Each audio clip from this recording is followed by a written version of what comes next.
बातम्या आंतरराष्ट्रीय विश्वात समोर येते। ब्रिटनमध्ये सत्तांतर झालेलं असून आता ऋषी सुनक यांचा पराभव झालेला आहे।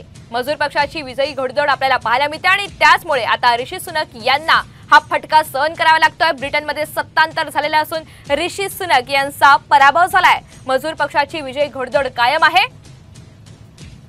अधिकची माहिती आपल्याला सोनाली शिंदे देत आहे। सोनाली, आपण पाहतोय ब्रिटनमध्ये सत्तांतर झालंय, एकंदरीत काय अपडेट्स?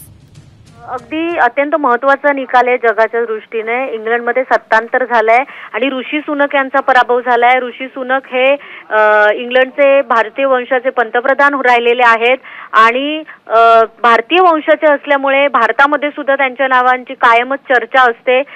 त्यामुळे ऋषी सुनक यांचं काय होणार याच्याकडे सगळ्यांचं लक्ष लागलेलं होतं आणि त्यानंतर आता अखेर हा निकाल लागलेला आहे आणि ऋषी सुनक यांचा पराभव आता स्पष्ट झालेला आहे।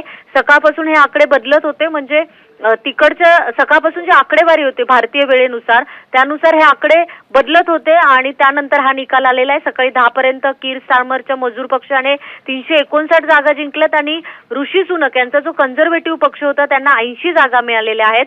650 पैकी 515 जागा आतापर्यंत जाहीर झालेल्या आहेत।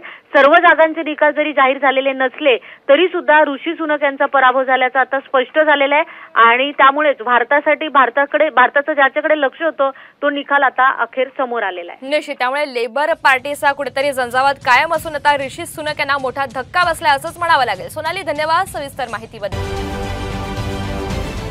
महाराष्ट्रातील सर्व बातम्यांचे विश्वासार्ह व्यासपीठ सकाळच्या सर्व सोशल मीडिया प्लॅटफॉर्मला लाईक, फॉलो आणि सबस्क्राईब करा। तसंच सर्व नोटिफिकेशनसाठी बेल आयकॉन प्रेस करायला विसरू नका।